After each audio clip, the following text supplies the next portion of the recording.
You're a giver. Well, it just assumes I can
Yeah, we can talk about that one, so that, until Brian gets. Then we're not recording that then. Oh, that's not union negotiations, then we're not gonna start the recording. Well, we're gonna record that part of it. Oh, that's fine, but it doesn't, it's not over there. That's fine. I honestly haven't looked at it. I saw you email. I've sat in this room, Jared, since 8:15, 20 this morning, so It's, I haven't even. pretty, it's pretty clear and kind of like what we discussed. So what I tried to do is I tried to basically give a, take the points that were made to me by the officers that have brought up the comp time aspect of it. And obviously we said, okay, we do see an issue between that tier 1 versus a tier 2 thing. The leave accrual is different. The way the cap of the accrual ends up at the end of the fiscal year. One loses it, one gets paid out for it. So the way I structured this was basically a simple way to just say, this is the steps that I would submit, that we would have basically a tier 2 roster from the employee's comp time accrual from whatever hurricane had at work, and compile it into a list. It will be emailed out to the sworn unit. That way they can have that information at hand when they want to utilize it. Chief's designee, secretary, whatever this, whatever it seems to be would apply, they would hold that list and update it for the usage and accruals of it also. Should a tier 2 officer apply to use the comp time they have available, they would notify the supervisor in charge of their payroll that they want to use X amount of hours used under the comp time benefit. From that request, the supervisor will verify available hours for request and complete the workday override to the contracted 4 hours if applicable, so that the officer does not lose his or her contracted 4 hours of overtime in that pay period. The supervisor over that employee's payroll will email the chief's designee of usage updates, so the roster may be updated with the deduction.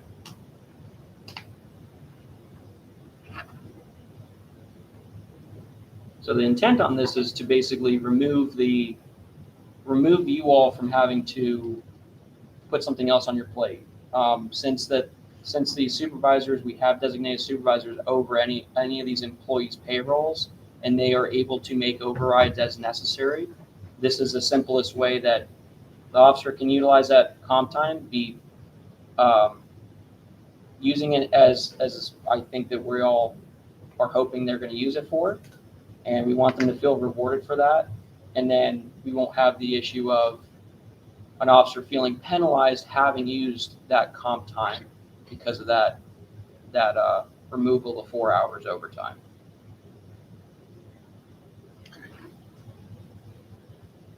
I'm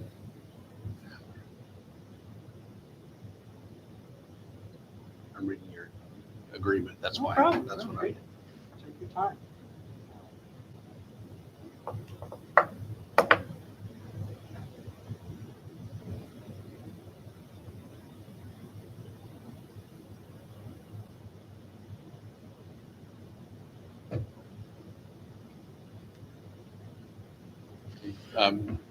Can we step out of some? Yeah.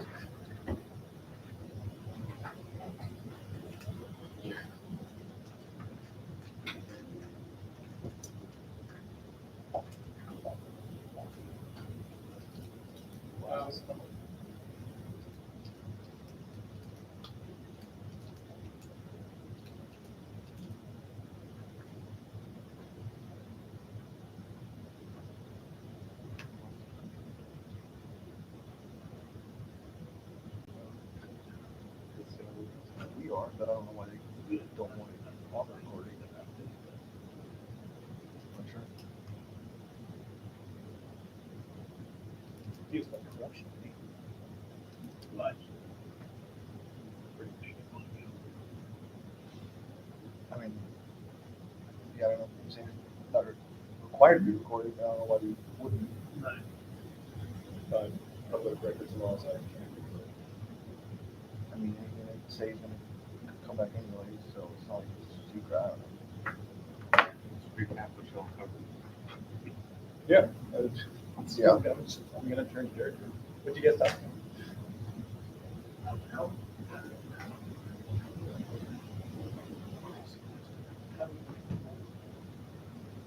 So you can just change it, when you go into inner time for worker, you can just add it, you're gonna adjust the whatever vacation hours they put in.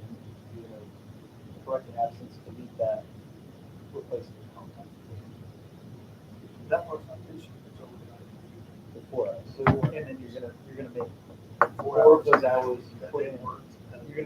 You'd probably enter it as hours worked, or just overtime, 4 hours.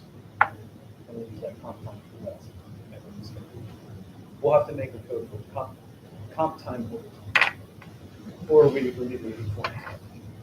It should be able to have it automatic programming to work. It's already use it. work. It's Comp time is already in work. That would be the easiest way. You don't have to mess with any. Comp time won't compute to the contract for. Comp time wouldn't have effect. It would, because you wouldn't have gone beyond 84 hours worked. It would show up on comp time, which doesn't calculate towards work. It's a work issue. Okay, just because how they coded and stuff. Yes.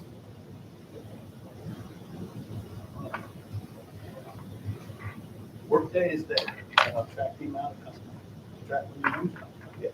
Then the only thing we should have to do is make sure that 4 of their hours worked are at overtime. Yes. Rather than create this whole list maintained by the chief secretary and all this other crap. Workday will do that for us.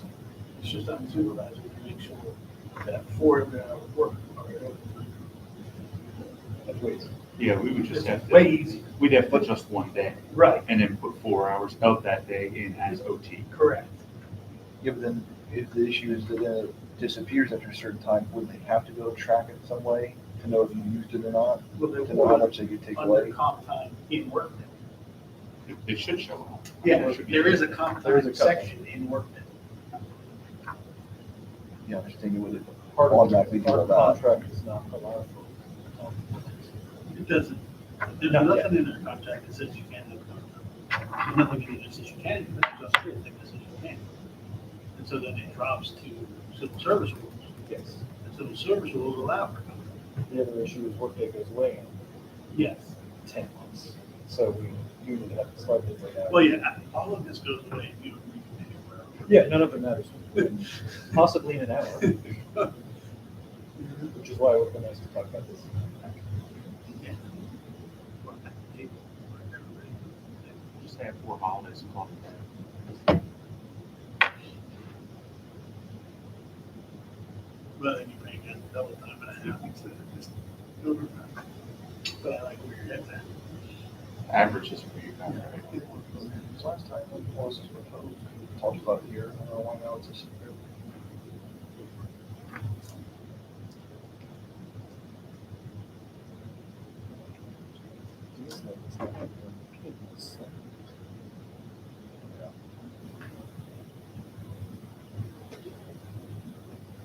I don't think your contract.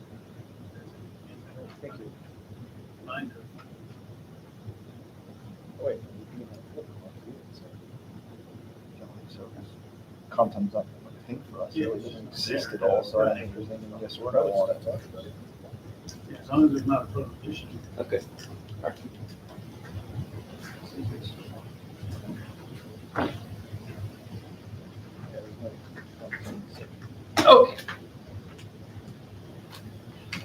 We need to turn the thing on. I didn't turn it off. Um, so what we will do is basically, we will revise this and what we're going to intend to do so we can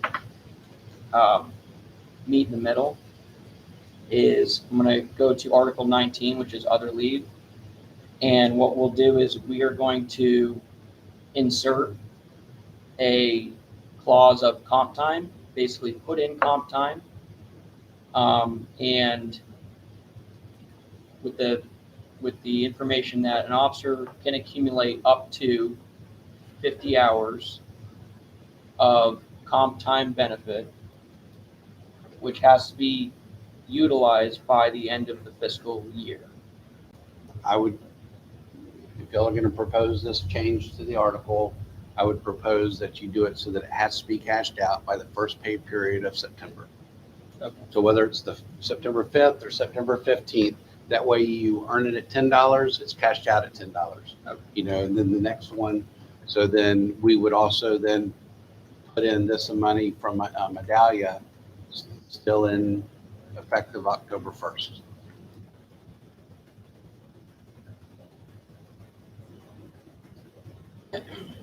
And you have the Word document of this. Yep. I've not made any changes to anything that I've sent you previously. Okay. Okay? I think that's, yeah, I think that's a good way to do it. And I agree that would be I think that's the best way to implement this. I have no issues with it.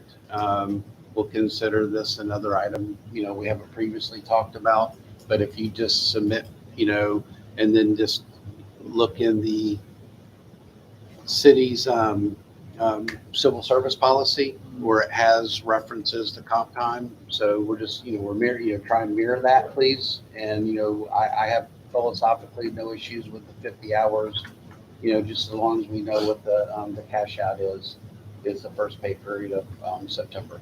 Any comp time that would be earned for some emergency between September, the first payday in September, pay period of September, and October 1st would be paid out as overtime, right? Yeah, it would go, you know, this comp time, we previously said would be hour for hour. Right. Okay, so if you work 10 hours, you got 10 hours. But if you implement a comp time thing, then, you know, if you worked 86 hours, then those extra 2 hours are put in there at time and a half. So 3 hours goes in it. So it's still based off of your FLSA schedule. It's not hour for hour, it's based on your FLSA schedule. But they give, the big question is from the 5th to the 1st or whatever to the October 1st, that money can't be carried over, those hours can't be carried over, so they can use that as, they can be paid that. That's correct. Okay, that's all I was clarifying. But it goes, Yes.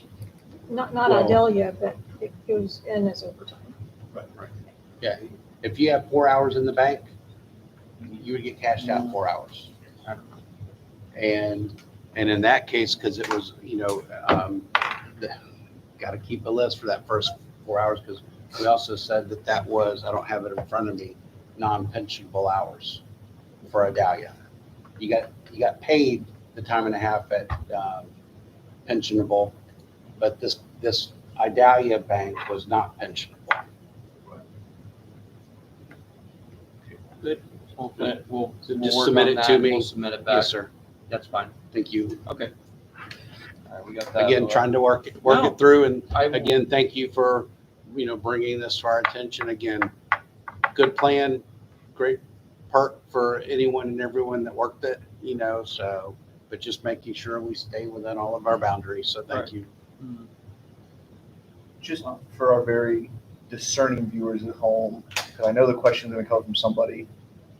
Why couldn't whatever you guys discussed be discussed in here on our recording? Because I Wanted to know make someone's sure, going to ask. Because I've gone back and forth with Jared and Kyle on this, I want to make sure I was on the right page. And then when I pull this up, and if I wasn't on the right page, Kyle would have told me. Okay. I have a big comment.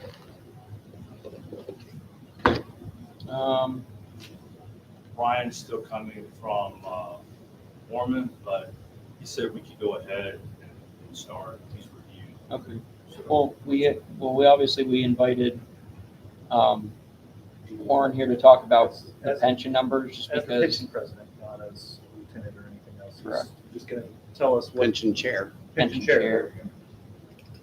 He's gonna explain the numbers for us, so we're all working off the same sheet. Yes, sir. Okay, so just real quick, I don't want to take too much of your time. I only made 7 of these, so some folks might have to share. Well, we just need 2 on this side. Okay.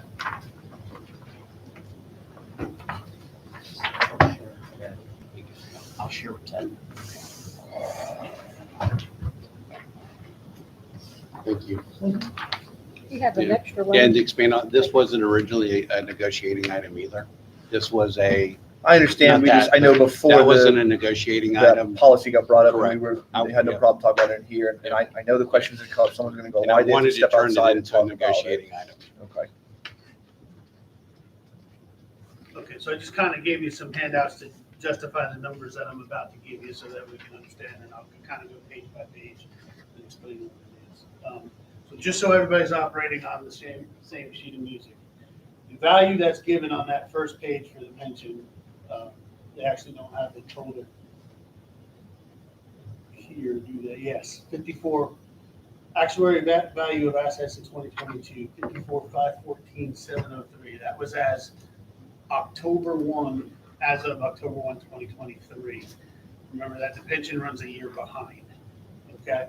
Its actual value today, or as of Friday, was 57,281,288. That's at the bottom of that first page. I got that directly from our investment advisor.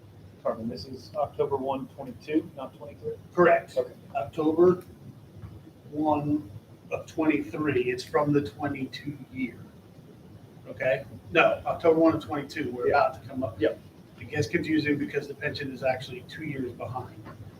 So the funding we see from 22 will actually be applied in 24. And I'll explain that as we go forward. Okay? Again, on October 1 of 2022, the pension was funded at a percentage of 88.18%. Okay? In 2023, so since that time, the pension has earned a return, if you go to the next page, fiscal year to date, of 15.63%. That return for this year is ranked 28th as compared to all public pension plans that we compare to, which is 800 plans. Okay? If you go back and look, 1 year we ranked 13th, over the 3 year span, 6th, 4 year 5th, and over the last 5 years, we are in the 5th percentile, meaning we beat 95% of all the other pension plans in the universe we compare ourselves to. Everybody follow. 5 is good. Low number is good here, high number is bad. Everybody follow? The next page is, I had our investment consultant draw this up. Over the last 5 years, the top line is the performance of our plan at 57,281,000. The bottom line is what the performance would be for a plan that is a median plan. So the average plan in that universe, plan number 400, would have earned 54 million. So it's nearly it's just a little bit over $3 million more that we've earned than the average plan in this universe. Does everybody follow? Okay. And then the next page, it's 2022 money. Again, this is the insurance tax premium monies that we got from the state. What's important about this is it's 583 million. And when we go back to the studies, which we'll get to, Appendix E of the study, the actuary figured it at $511,000. So you got $70,000 more in premium tax money than we were expecting when he did the numbers for your studies. Okay. So year over year cost. If we go back to page 1, all the way back to page 1. In 2023, the minimum funding requirement was 2.8 million, 2.83 million. In 2024, that drops to 2.3 million. So there's $500,000 in savings built in right there, just because of the performance of the plan. Everybody following that? Okay. If you go to So, page, not to interrupt you, go ahead. but I do believe for the record, we're using the wrong numbers. We should be using what's going to go before council for approval next Tuesday night. That was updated as of, still good news, Yeah, it should be low. but I do believe that we should be using the report from Mr. Little dated August 28th as part of the council agenda item on line of duty death benefit, which it increases the required payments a little bit, but where you're talking about the 2.36 million, it goes up to 2,485,378 2,400,000, so 2.4 to almost 2.5. with the 50,000 additional for the Yes, sir. line of duty debt. Okay, so let's use 2.4. I'm Yeah. gonna do that. Yep. So, and again, that was just updated a couple of weeks ago. This was valid information, but we've actually updated it twice, once for the payout for the vacation, and then And a Chad week would have later. used the $54 million number so- that we're funding at that point, right? If you- Instead of the if you just want to 57. verify what Yeah. I'm stating, Sure. Uh-oh, I don't know what happened. There it is. just go to the PDF.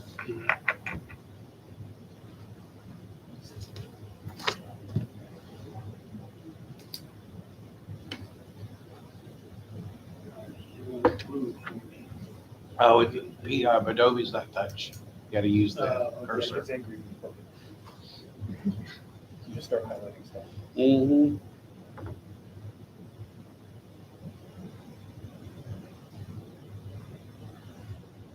All right, so 2.366, is that the number you want to use for 2024? The city plus state contribution, 2.366. That's correct. That's the number that we should be using for, well, here's the minimum required. Yeah, you're talking about, I said 2.3, you're at 2.366. Right, Sorry, I'm No, not you're using fine. that. Go I'm ahead. using this one.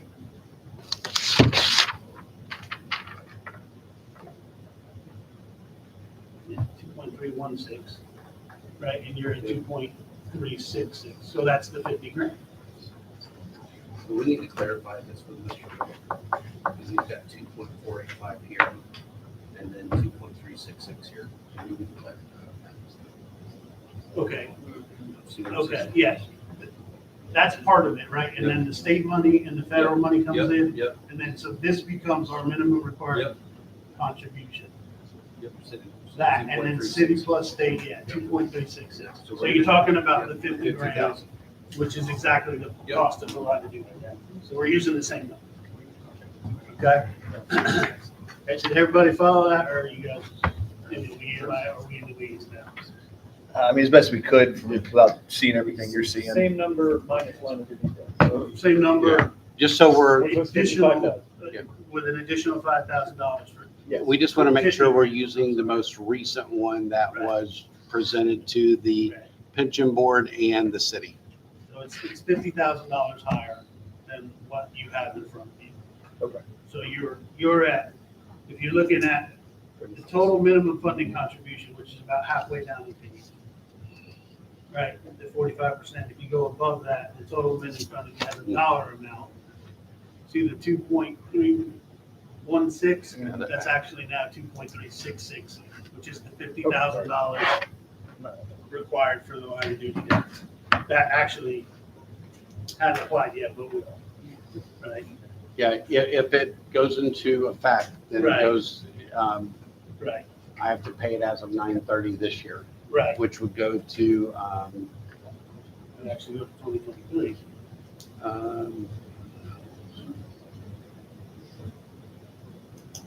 So Okay, the well, that's required, gonna cost yeah, 50 the grand required next funding at 9/30/23 goes into 35.09%. And the required contribution for fiscal year 24 goes to 36.07%. year. Okay, I'll write this down yeah. for you so that That's pretty you can good. update your, see those two numbers? Yep. Okay. Okay. So Okay. we're basically agreed that the only difference in the numbers is that line of duty debt. that Correct. costs 50,000. Yes, sir. Okay, good.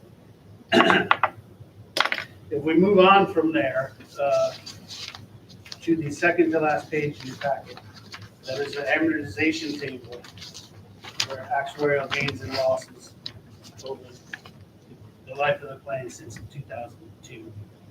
If we look down at line 6, there was an actuarial loss of almost $2.6 million in 2008. Well, that'll get paid off this year, 2003. So $231,483 falls off. Okay. And then next year, if you look at 2, which is 2 lines lower, another $133,722 falls off. If we go to the last page, which is Exhibit E from the studies that Freeman Little conducted for y'all. Important numbers are down there on line 20, right? If the city were to agree to give you all of the things that were studied minus the 8%, which is proposal 2. No, including proposal 2, I'm sorry. You're talking about $366,383 total would be your cost to add everything that you guys had studied. 376,000 if you don't do the 8%. So 376, because that has not been. So just understand if you weren't going to charge the tier 1 guys an extra 0.5%, it'd cost you another 10, roughly. With the caveat, proposal 4 is not there, but he stated in the document that there's minimal, if any, There's zero impact cost. to the plan. So just Right, that's- proposal 4 is not there because that's there is a missing. zero cost. Yeah, if you just want that on the record. do what? It's costing. Right. Well, Right. I questioned it, that I believe it should have been in here just for the record. And you've got to go and read the Yeah, body you of the have to read his documents. Comments. Forward, was it? Right. Those the drop. The drop. Robert? So that, because if, those were the 6 things that No, I we agree. I agreed. said the same thing. Yeah. I asked him, I was wondering why, I would prefer him having it added Agree. into the document rather than just say, well, I don't feel like it, or whatever the argument was, but The argument is it's a zero cost. Correct. So it didn't affect his cost, so it would have just done nothing to his bottom line numbers. That's an argument, I'm sure. I'm not making it for him, Yeah, I'm just sure no, that's what understood. Chad's argument would be. Just easier to see when we agreed to do 6 items, to have all 6 items shown there. Right. Okay. All right, so the offer from the city as it stands on the table offered basically proposal 5, proposal 6, and proposal 4, which is listed there, right? So you're talking about a total of about $120,864. Okay, so about a third of what the total cost that you guys are asking for. The total cost in what you guys are asking for is 0.6% of the value of potential. 0.6%. What the city has offered is about, again, a third, so 0.2% of the value of the plan as a whole. Okay? So both of y'all understand how far apart they are. Okay? And then the reality of it is, out of that 366,383, which is what you asked for, or what all of the studies show, okay, that total cost does not include the $3 million growth in the plan this year, which is that 15%. Okay, it does not include the nearly $500,000. I got to take a little bit off of that now because of the line of duty debt. The nearly $500,000 drop in normal operating costs, the $231,000 that falls off in amortization payments, or the additional $70,000 in state money that we received by the city. Because that, if you look in Appendix E there, that last page, Chad used that $511,000 number, line 8, for all his computations. And we actually received $583. Warren, I don't disagree with you, but I'm legally bound to use the numbers as of the October 1st, 22 Okay, valuation and the cost impact as I- a result of those. So understood. yep, Understood, that's what you're yep, negotiating from, yep, but I also definitely- understand that yep. those numbers are not accurate. then we either have to wait until October 1st of 23 and let Mr. Little revise it with that information taken into account. But I don't feel that for today is relevant. Real life costs Yep. in 2023 plan has dropped $500,000 in operating costs, 231 in the releasing payments, and we won't use the state money number. Nor does it take into effect the raises that were given above the assumptions. So it's always variable every day. So Okay, floor is yours, Jared. When we last met, the city provided with offers, proposals. You did. So, and I emailed you, Thank you, sir. Yep, we don't have- thank you. I emailed you the proposal. So I met with both bargaining units about the previous proposals You did, when, this morning. sorry, like I said, do you have anything printed out? I have your email. They can give you the, Well, yeah, Sorry. we have the wage printed. If you can email it to me, I can go and print it. I have it right here. Never mind, downstairs too. Did you? That's just Is the that what you wages. sent at 1250? Yeah, that sounds right. And I can explain those Okay. quickly and easily compared to So- your numbers. There's 3 of those ones. Thank you. Do you want me to explain, Jared? What's that? You want me to explain that stuff at least? Well, yes, in a second. So, I just want to make sure, do you have it that I sent you or no? I did, I just opened Okay, it. okay. So, Yeah, it's the same thing. Oh, that's different. It's 4 pages. hang on.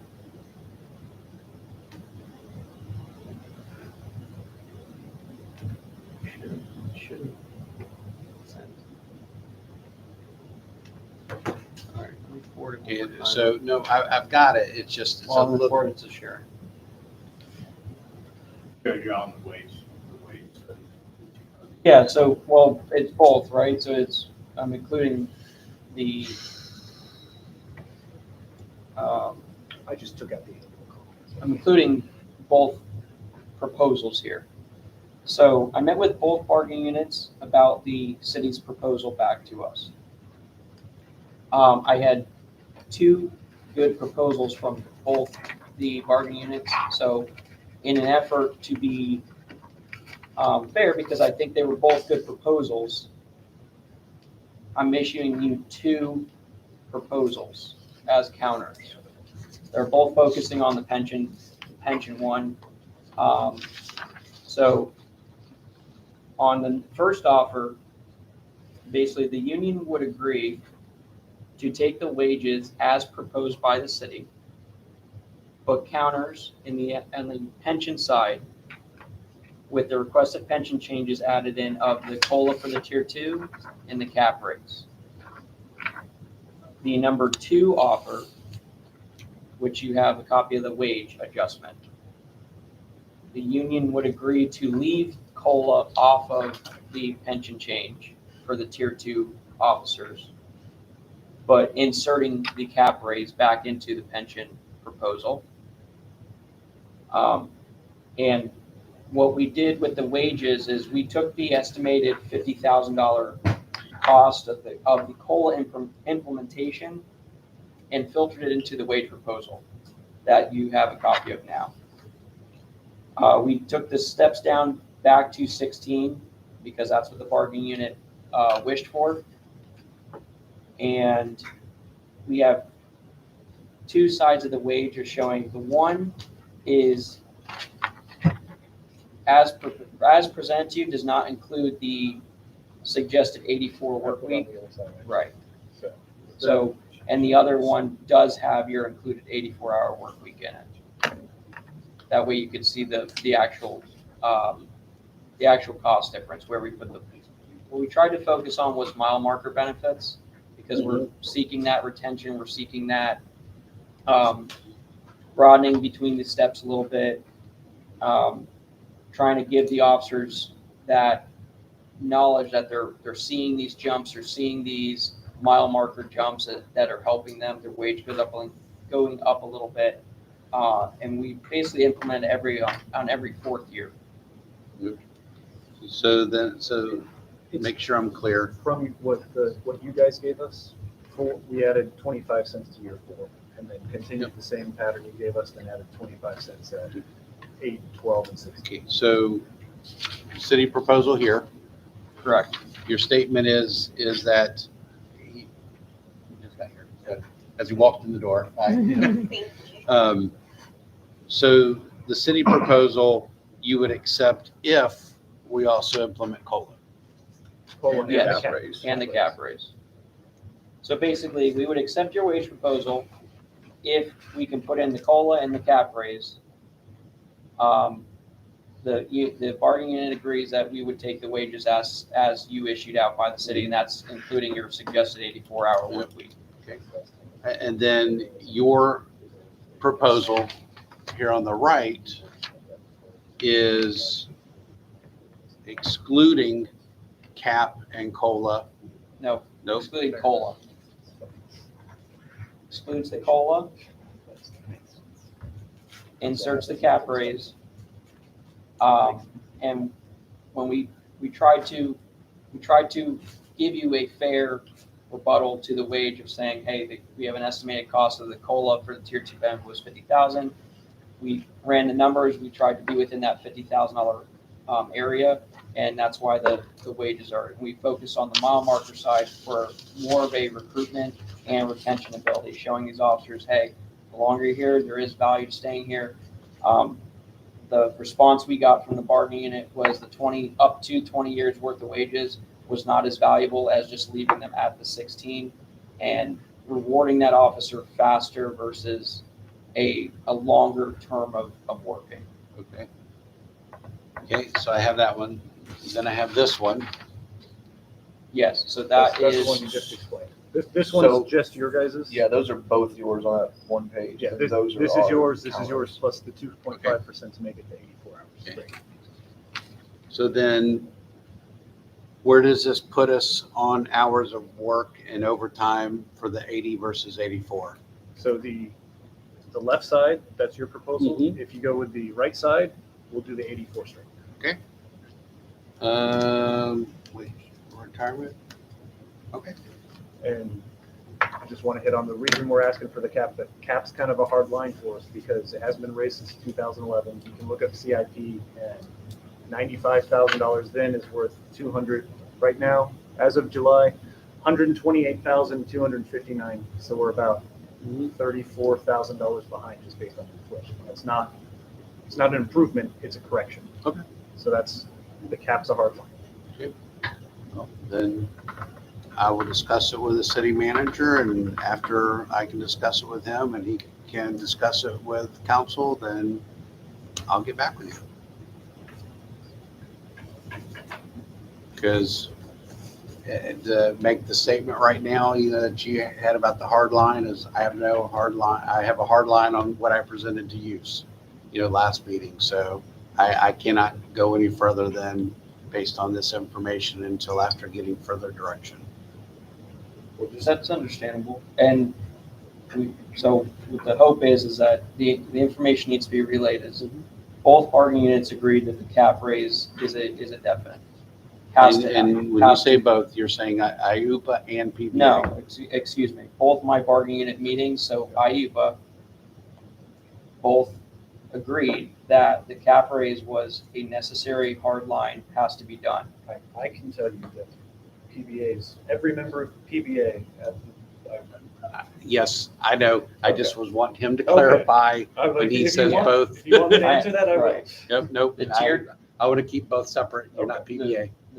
Obviously, I want to avoid a confrontation where one entity does not agree to the other entity. I completely understand that. I'm avoiding that, but all my tier 1 in my bargaining unit, all my tier 1 employees said cap raise has to be in there. I'm not going for this contract, otherwise it's not going to happen. And I have to respect their decision. That's why. So that's the information I hope gets relayed, that the cap raise is a necessary, has to be done thing for them. That's why on the other proposal, we left off the COLA, because the tier 2 employees, which is me included, which is Chris included, we're willing to say, hey, we're okay with leaving the COLA for some time and revisiting that issue later. We don't have any employees in the tier 2 bracket right now or that are on the cusp of retiring that would be in that realm of taking advantage of that benefit, and we're completely fine with leaving it on the table and in lieu just adjusting the wages a little bit to make up that difference. Thank you, Jared. You're very welcome. Just when you take it, city manager, please reiterate the 231's coming off of it next year, the savings coming up in the pension plan. I understand you got to go off the right numbers. Understood. I have to go based on this. I cannot go by assumptions because there could be a market loss tomorrow that changes it all. Or there could be an increase that changes. Agreed. That's what I'm saying. There's too many variables. We have to go and pick a line in the sand. And as everyone in this room knows, Jared, we've spent a lot of time on the phone trying to get these items through Mr. Little, just on variables. We've talked to Mr. Lambert about it. I mean, we have gone round and round and we get it. Okay. Just one thing is the cap isn't raised, and which, you know, that's these guys. I'm going to build one whatever they want to do, but you're looking at 15 employees that won't receive any additional.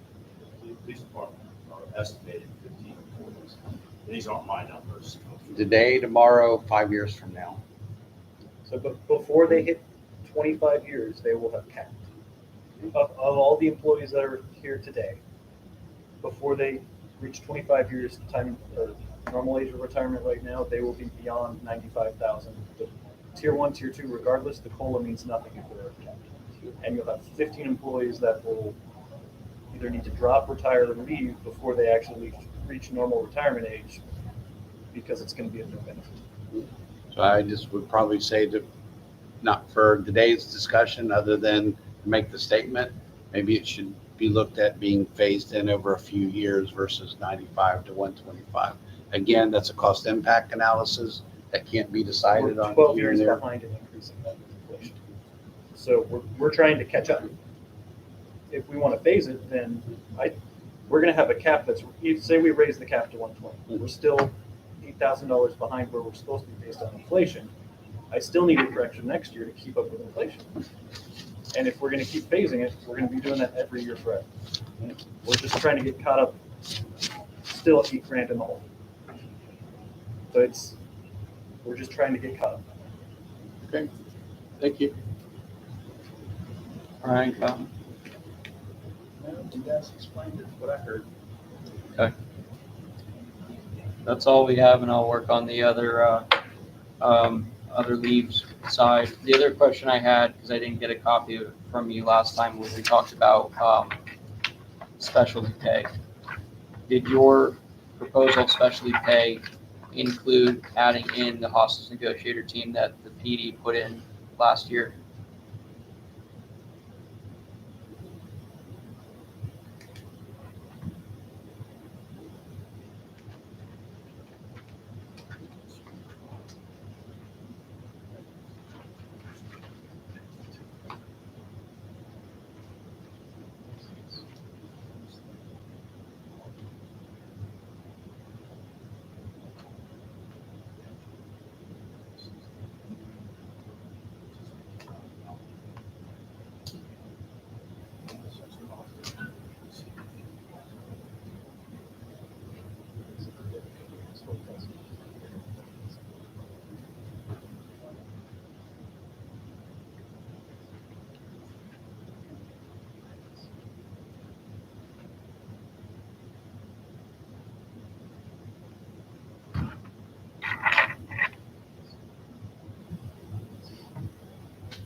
It's 28.6.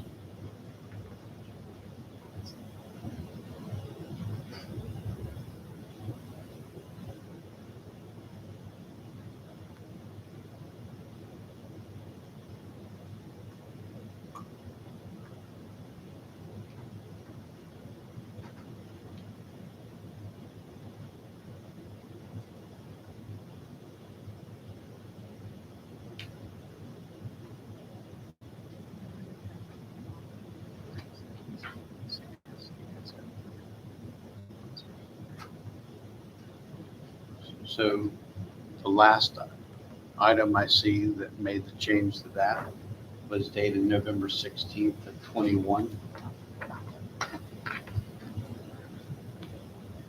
That's all that I see.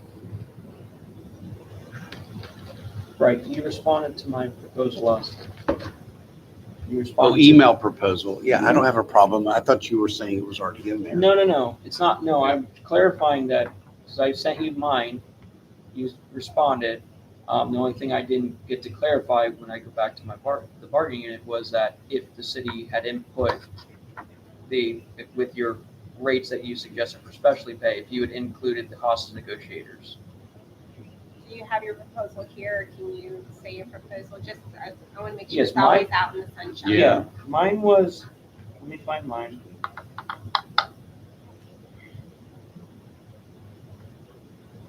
Yeah, because as we talked about at the last meeting, putting it in an email, we have to bring it up in this meeting for it to make a change to the That's document.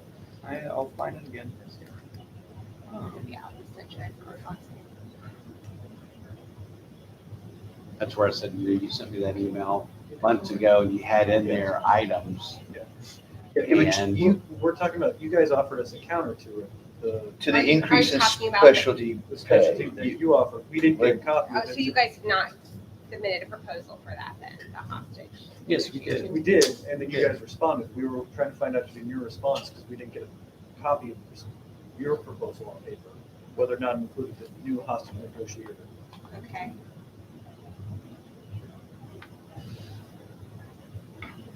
Okay, so, This is where after our last meeting, that's where I left it off. We always bring everything. okay, that's your proposal. So that's your last rebuttal to me. So, no, it's not inserted. So, So when I send this to you, your counter would be I will, inserting it I will and insert. bringing it to the next meeting. So the saying is, that's why I say every time I come here and I make a change, got my two attorneys in the room, say, here we go, here's our proposal. You've got to give it back to me as, And I believe that was handed out last time in paper. Which one? What he just showed you. Yeah. Specialty Yeah, pay? it was part of the wages that he passed out here last time. yes, sir, this is what I handed out at the last meeting. Okay. That you guys just countered to today. I'm okay with it. All right. It's just that, Yeah, I'm sorry. It just just got didn't lost. make- it just didn't make it better. No one's accusing I anything know, of anything. I know. I'm just, Yeah. I will send this again it's fine. where we are. I have everything in here. I don't ever make changes without, talking to her first and making sure y'all have it. And, I just, again, it would be nice when if the city gives something, you give me a counter so that it's in the same format and I can say, hey, this was John, this was IUPA, so that it doesn't always look like it's me countering my counter. I have nothing wrong with you countering your counter. Oh, I have a problem with it because it looks like I'm the one doing everything. I mean, do y'all have a proposal for that portion Yes. today for the hostage negotiation team? Is there Do- something that you thought you might want for that? So that when we go to our executive meeting, we can discuss it. Well, what else? And what's the difference, and I'm just for clarification, so that it's said, for everyone on this side of the room, would you please clarify what the difference between the emergency response team That's a SWAT team. and, So the ERT, emergency response team is a SWAT team. And their job is for search warrants, emergency They're the breaches. tactical response who's actually going to go in and get the person. The Hey. hostage negotiator's job is to speak with them. We can convince them to come out without meeting the SWAT team. Correct. Two And then- completely different, I'm two I'm asking completely you different to teams. say it on this, The, for the, the hostage negotiation, so the ERT team is associated with the Southeast Volusia Regional SWAT team, which is our agreement with multiple agencies of doing anything emergency response. The hostage negotiating team is a multiple agency agreement also, where we are participating in hostage negotiations in which, like Bill just said, was a barricade subject who doesn't want to come out. It may not meet the need for From emergency the city's point of force. view, they have different training and certification Mhm. requirements. Right. And that's why they're separated out in policy and going to be in contract. Different mindsets. different Understood. operations. Different And on-call statuses. so looking They're at our, different units, though they work together. so that you're putting together a, an amount. I know our motorcycle officers are every day. Our emergency response team are training quite often, called out traffic homicide quite often, field training officer daily, canine officer daily, drug recognition expert. How frequent That's is an it? elective. It's As needed. on-call as needed, but they're always on-call. The most important thing to have in the agency Yep. right now. Meth team, That's on call as needed. crime These- suppression team. That's a daily thing, but it's not currently staffed. We'll have the staff. And detective. So I guess that would just be my thing is, what is, I know we got into, or y'all had an item about, tiering it, so if we're going to add something else, whatnot, then number one, I need to talk to administrative staff about it. And what do y'all feel is the reasonable amount to, pay for that per pay period? Well, that would be my last proposal too, then, So, the last one I gave you. Because that was, the argument behind it was that there is a career life change that comes with certain of them, and then certain ones are elected positions, though every single one of them may require ongoing training, certain certifications, like to be a hostage negotiator, you have to do a hostage negotiator class. I've completed that course, though I'm not a hostage negotiator, I'm just not on their team, but I've completed that course.